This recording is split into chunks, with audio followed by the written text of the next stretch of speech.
Oh, Andrea Tessmann. Yes, Kirk Buchner. Christmas Day, 1971. Neither of us were born. I'm really old, so that might surprise some people, but no, I wasn't born yet. What did some people open up? Maybe under the Christmas tree, they opened up a brand new key. Or a brand new pair of roller skates. That's altogether possible. My question is, wouldn't you normally get the key with the pair of roller skates? That is a flaw in the song that I didn't really think of. Huh. Maybe she's just forgetful and lost it already. It is Christmas Day. Maybe there's snow. So maybe she's singing about sometime over the summer, and by Christmas she's forgotten it already. And in the early 70s, there was a lot of snow. Maybe that's what key stands for. Kilo. That could very well be. There's a lot of, there's really only two interpretations of the song, which I guess we'll get to. I guess we first have to look at the song, Kirk. Brand New Key. Brand New Key by Melanie, probably the most boring one-named singer ever. Not that she's necessarily boring, just the name Melanie. Just doesn't really stick out at you. But, you know, Madonna. Madonna, Prince, even Cher. But here we have Melanie, which easily could have been used as it easily could have been turned into a Karen, right? Karen, Melanie, they're not that far off, I think, when it comes to the potential of that being used as sort of a name to describe Karening. It could be a Melanie. I think you're stretching it. Maybe. Let's go back to the subject. Yes. I was actually going to go back there. I know that you're pretty much here to bring me back, but I swear I was really going to go back. I probably wasn't. Melanie Safka, born in Queens, New York. So she comes by her folk roots strong. I got to admit, I didn't know much about her other than this song. And frankly, I probably would have forgotten all about it had it not been used in Boogie Nights, but I'm sure we'll sort of finish up with that a little bit later. Yeah. So she would have been she would have been 25 or 24 when this came out. But before that, she was one of the, and I didn't know this at all. I didn't know that she performed at Woodstock. So that was really interesting because she apparently was nobody. I don't know how she got on the ticket at Woodstock because I couldn't find that either. I don't think she even had a record out. So she'd been playing in coffee shops and like doing the folk singer things and since she was like 16. I don't know that she even had she had been signed to a label at the point that maybe she was, but she certainly didn't have any sort of mainstream success. Okay. I think she was signed because it says here her first album came out in November 68 and Woodstock was the summer of 69, but that wasn't a hit. But she actually was one of those weird artists that had some international hits before she actually got any traction in the States. Which is maybe that's rare. Very rare that an American gets success in Europe and not in their own home country. Yeah. So this is very, very unique. And she had that really typical 60s folk singer sound, which is not this song. And she went to Woodstock as she thought a nobody, didn't realize there was going to be 500,000 people there, and left as a celebrity, which she was not prepared for. She also she played a whole bunch of festivals and was like quite involved in the political movement of, like a lot of her songs have a lot of meaning and are kind of deep. This song is zero reflection of who she really is. The same. And all I ever knew about her was this cutesy little song. So I kind of thought she was like a ditzy little 70s person. That's what I thought. So I've been listening this week to her music and it's pretty good. She's got a bit of a growly tone to her voice, kind of a Joni Mitchell feel. Like, not what I was expecting when I was thinking about Brand New Key. So yeah, she gained fame through Woodstock. What was it called? The Ridge Mountain Festival. Oh yeah, I read about Powder Ridge. That one? Yeah, I read about the Powder Ridge Rock Powder Ridge Festival. The festival that never happened. The fire festival of that day. That's what I was thinking. Totally. It was the fire festival of the 70s. Yeah. This festival. So if anybody doesn't know about this, which probably nobody knows about this. I didn't. There was this festival at a ski resort that literally days before the festival, the cops got an injunction to stop it and didn't really tell anybody. So 30,000 estimates between 15 and 50,000 people. So the estimates are around 30,000 people showed up for this festival that had nothing there, nothing to arrange it, no organizers because they couldn't. Well, they must have told some people because only she was the only one who showed up.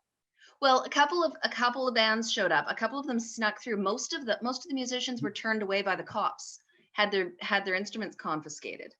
So any of the big, I think the big names didn't go, but there were quite a few apparently that went and were stopped at roadblocks, and they didn't stop the people, but they confiscated the instruments and wouldn't let them through.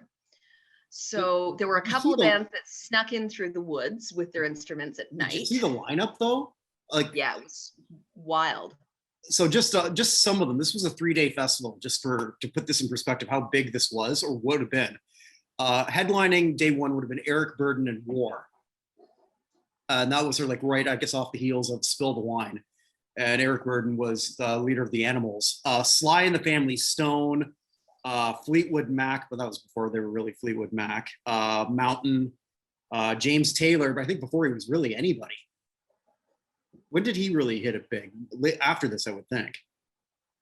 I think so. I'm blanking on my timeline for James Taylor right now, but I think it was mid-70s. I think so, yeah. Well, I'm sure he went number one at some point. We'll talk to him.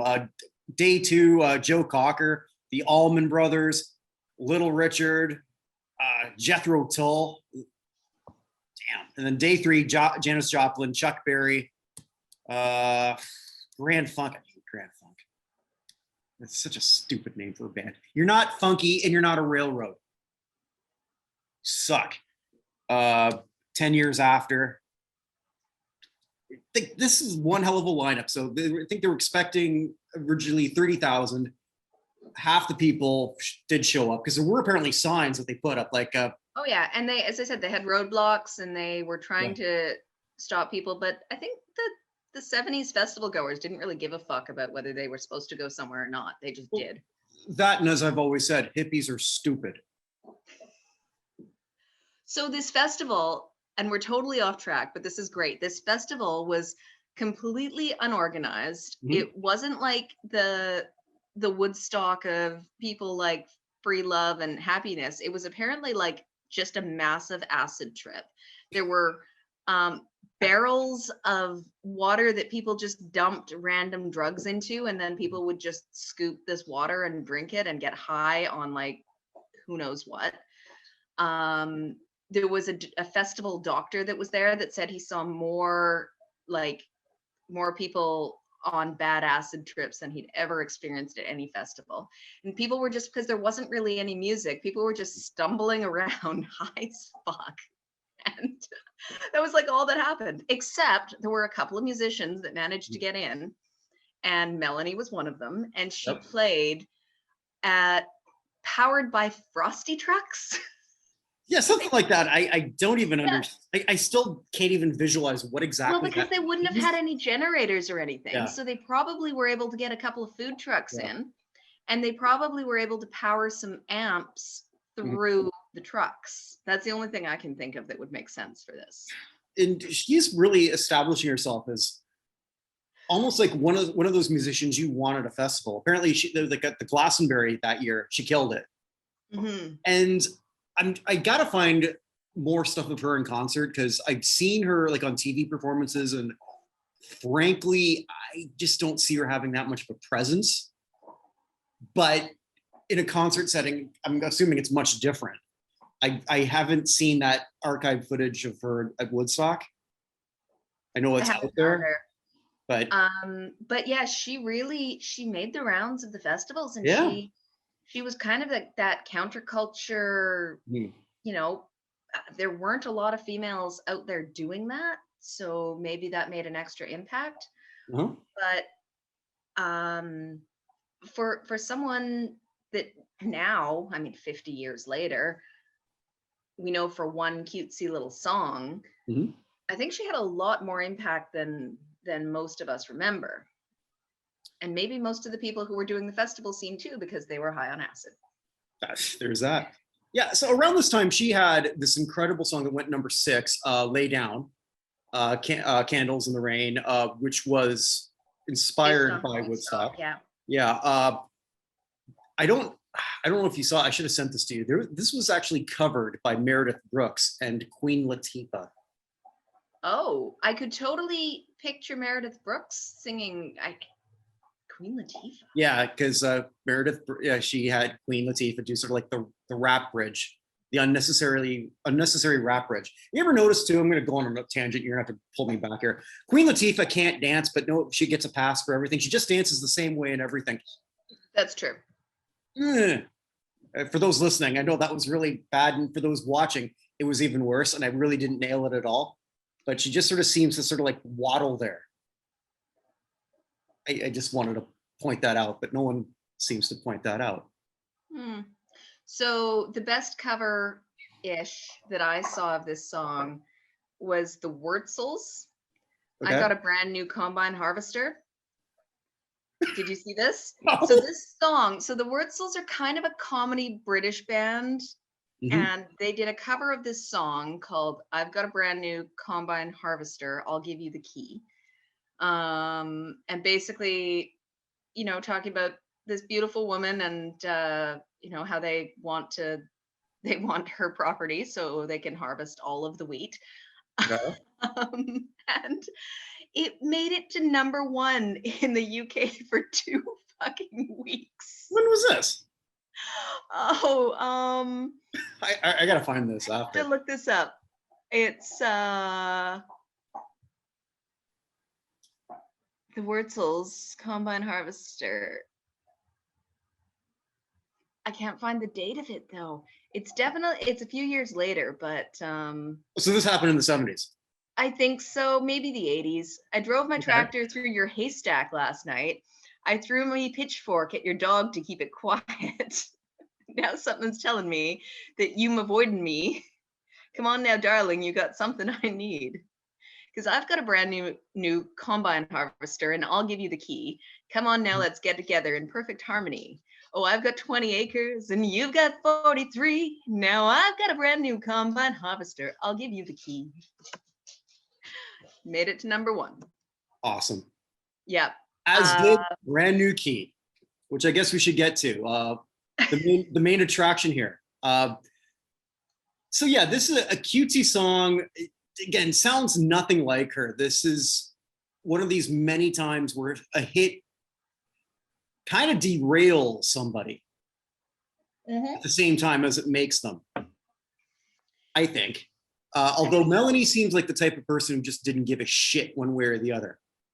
I read an interview with her where she actually does say that. She says, you know, if you're trying to be a serious kind of 70s folk music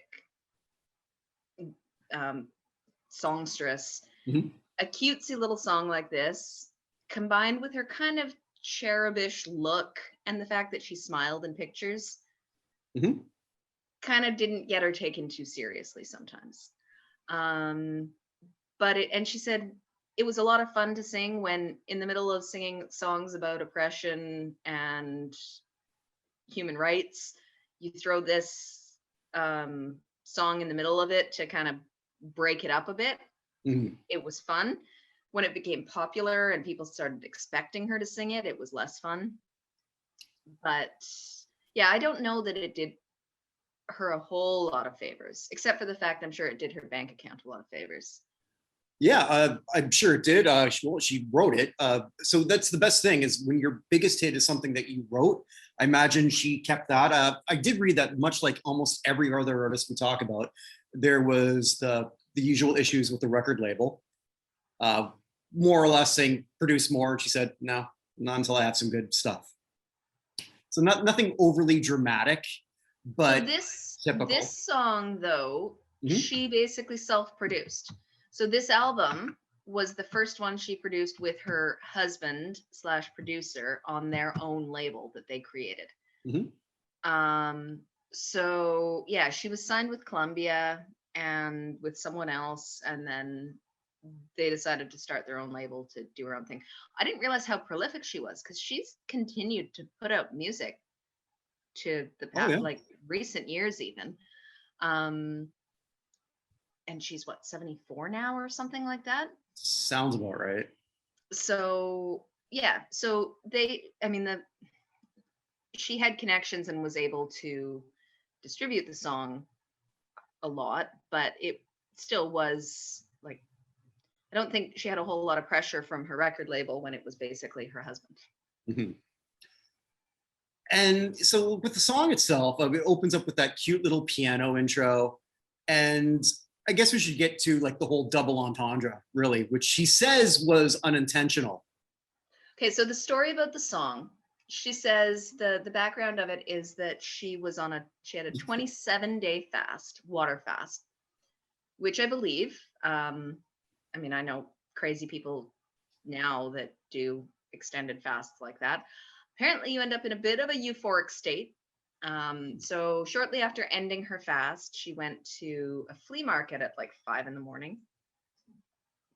And she, when she left, she smelled McDonald's and decided, after being a vegetarian for a lot of years and then doing a 27-day fast, she really needed that Big Mac.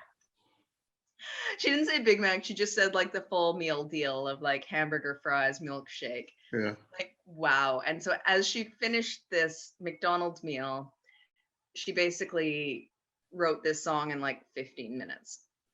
Which, the song kind of sounds like it was written in 15 minutes. Not gonna lie, it's not complex. Nope. It's like really simple melody, really simple chord progression. Boom, boom, boom, boom. Yeah, it sounds like as she said, like a cute little 30s ditty. And so on the one hand, sounds like a preteen girl with a crush on a boy that is a little bit obsessing and constantly finding excuses to hang out around his house. I rode my bicycle past your window last night. I roller skated by your door by daylight. So he's avoiding her. She's like constantly near his house. She knocks on the door and asks his mom if he's home, and his mom's like, no, he's with someone else. Bye. And yeah, so it is believable as a cute story, just about a girl with a crush. However, there's a lot of double entendre in that. As you said. Yes. The euphemisms. Basically, the brand new key's a cock. So lock and a key euphemism is very Freudian. It's been around forever. That imagery, it's used in a ton of different songs. There's a Huxley Workman song, where he talks about you're the ignition and I'm the key. There's a ton of examples of this imagery. Yeah, there's another line of, I don't go too fast, but I go pretty far. Yeah. For somebody who don't drive, it's got it up here, so forgive me as I'm looking to my left here. I've been all around the world, so it's... Some people say I done all right for a girl. Yeah, that one I don't quite get, but I guess numbers. I don't know. So I don't think that it was purposely meant to be a dirty song. But it kind of is, especially when you were introduced to it from Boogie Nights. Yep. But which is also why this song got banned in some places. Well, And if we want to go to the name of our whole show here, I think that's the reason it went to number 1. Totally. Is because it came across as a dirty ditty. Mm-hmm. And if a song gets banned, people want to listen to it. Absolutely. I mean, like that's the answer. How the hell did this get to number 1? Because people thought it was dirty. Mm-hmm. And from certain contexts, it was. And it's a weird thing when you're hearing that from a very young sounding voice in an innocent background song. I mean, like there's nothing provocative if you take out the lyrics. Some songs can sound provocative, like Link Ray's song Rumble, that was just an instrumental, got actually banned in some places because they thought it could incite violence. Here's something musically, like how does that incite anything? I liken this to the Chuck Berry song we covered. Yep, I was thinking the same. Yep. It's a cute little innocent song that sounds like it's something that a kid would sing. Only it's, in this case, it was sung by a 40-something guy who actually been arrested many times for taking minors across the state line for sexual purposes. But other than that. Also, My Ding-a-Ling was intended to be innuendo. I don't know if Brand New Key was. I think she just wrote something and that she thought was kind of cute and funny, and maybe subconsciously she knew the innuendo was there and it was just cute and funny. Well, she was also on no one would bat an eye at that. Well, she was also on food acid, and it's probably 28 days of no food, and then you decide I'm going to break that with, like, that's how you decide to like go to a steakhouse. You can afford it. No, if you're on an extended fast like that, you should be breaking it with like some mushy carrots or like something bananas, something that's going to be really easy on your stomach. Not McDonald's. Well, she continued to have moderate success with a few songs, but nothing really remotely close to that. And again, I don't think she gave a shit. Nope. I did find a couple things interesting. She was it on her channel? Because she's got a YouTube channel, doesn't have a whole lot of hits, but there she's singing with Miley Cyrus. Interesting. So this would have only been like a few years ago, I think. So this probably would have been in her Cannonball days, Wrecking Ball. Wrecking Ball days. Whatever. Her peak rebellion. Because that's what every single one of these Disney princesses do. I'm going to show that I can do whatever I want. So I'm going to show as much skin as possible. Every single time this happens. Mariah Carey did it. When she did it, was in her mid-30s. Britney, Christina Aguilera. Look at the Dirty video. Jesus Christ. But whatever. But either way, it's interesting. Miley Cyrus, I actually have mad respect for. I think she's got a great rock and roll voice, and it's being wasted on pop drivel. And I think she knows it. She's done some great collaborations recently. Yes, she has. Like and I said it when she was doing Wrecking Ball and all that BS, that she can sing. And once she gets past this slut phase, she'll be a legitimate musician. And I think she's getting there. Yeah. And as we sort of talked earlier, a lot of people, especially my age, reconnected with that, or got connected for the first time with that song on Boogie Nights. That was used in sort of Mark Wahlberg's, what's the character? It's Dirk Diggler. Yeah, Dirk Diggler's audition with Roller Girl. Yeah, but he wasn't Dirk Diggler yet. Oh. Shit, what was it? Eddie something.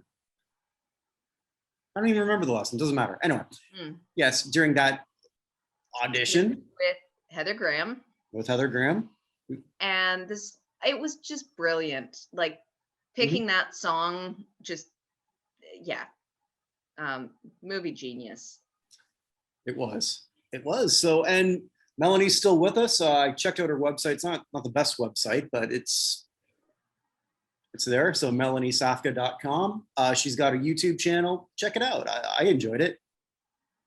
And as I said, I've been listening to a bunch of her stuff this week, and it's solid, like Joni Mitchell style folk. She's got a nice kind of little bit growly voice, which you don't hear in Brand New Key. And yeah, there's some decent stuff in there. So, do you want to know where we're going next week? I do. Okay. We're going to have to find a third person to do this with us. And we might not be able to. I know I've tried that before and it didn't work, but I think we need someone who might be a little bit more of an expert on this. And I think between the two of us, we might be able to find someone who fits this bill. Because we're taking a trip down under. Do you come from a land down under? That was really out of tune, and I'm okay with that. Yeah. And I figure we know a few Aussies, and then maybe they could sort of explain a little bit more from that perspective. Right, let me think. Or we don't. And we just still look at it as two Canadians trying to figure out how a song about Australia by Aussies with a bunch of references that no Americans got. Like my Vegemite sandwich. I still don't know what Vegemite is. It sounds disgusting. It's disgusting. So Please don't hate me, Australians. Well, Vegemite is disgusting. So that is where I thought we could take a trip to, and just the brief fascination we all had with Australia. Well, no, actually, I'll say one thing that's more disgusting than Vegemite. Maybe, I don't know. Well, at least I think it is. Foster's beer. Your beer sucks. Ask Andrea. I know my beer. He knows his beer. I know my beer. And Foster's is shit. And as I learned from meeting Aussies, they think it's shit too. I was just about to say, I don't know any self-respecting Aussie that actually drinks Foster's. But that's where we're going next week. Down under. Right. All right. Stay safe, everybody. We've got a lot more shows coming. And if you haven't checked out all my other programs, hey, do that. Bye. Bye.